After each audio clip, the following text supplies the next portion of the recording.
innovation, workforce, skilling, etc., which is the theme that we are going to talk about today.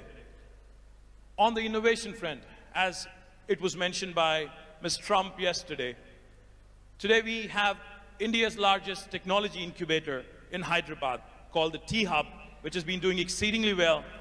And come this time next year, by this time next year, we will be having the world's largest technology incubator / startup engine in our own city of Hyderabad right here. In fact, innovation has been a huge driver in the growth story of Telangana in the last 3.5 years. Our Honorable Prime Minister, Shri Narendra Modi, for the first time in Indian history, for the first time in the history of this country, talks about Startup India. He realizes the importance of innovation. He realizes the importance of skills. He talks about Startup India. He talks about Skill India. And he also talks about how to ensure that this large demographic dividend, which is up for the grabs for India, because more than 50% of our population is less than the age of 27. More than 2/3 of India today is less than the age of 35. So that goes to tell you, India has the largest think force. I don't like to call it workforce. India today has the largest think force on the planet for any country in the history of the planet. As the world is aging, India is getting younger.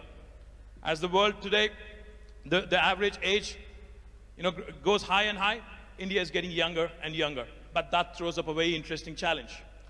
All the way from Hyderabad and Telangana government and right up to the United States and Trump administration. The one big challenge every government faces today is employment, is creation of jobs. Now that throws up an interesting question. How do we ensure that this so-called demographic dividend is completely harnessed, is completely leveraged by the governments? The human capital, how do we harness it? How do we ensure that this innovation and knowledge economy, how do we keep going? And how do we make sure, most importantly, women, for whom another added dimension, another compounded problem is the gender discrimination that is rampant across the first world, second world, or third world, irrespective of which country you come from.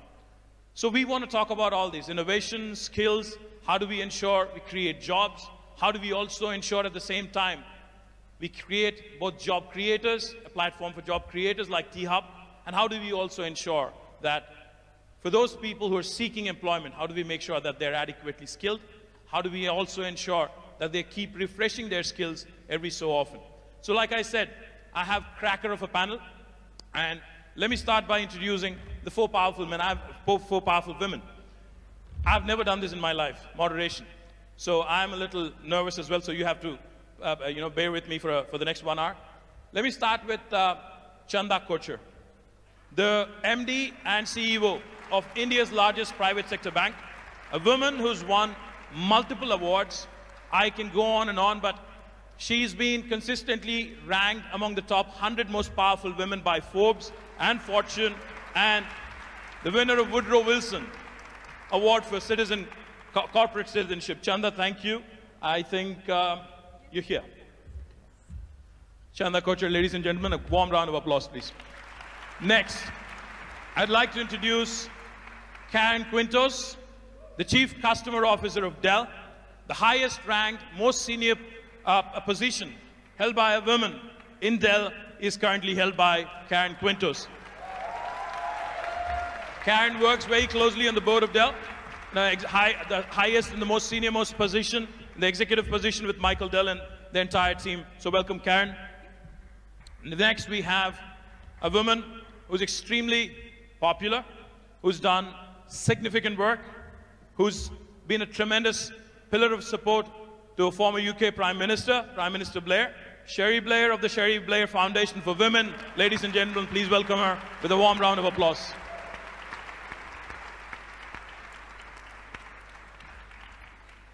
As I've mentioned, I'm the Minister for IT, Government of Telangana. IT normally stands for Information Technology. But for the last 1 month and more so in the last 1 week, IT also in Hyderabad means Ivanka Trump. The lady herself is here, arguably the most powerful woman in the world. Warm welcome to Miss Ivanka Trump. With a warm round of applause, please.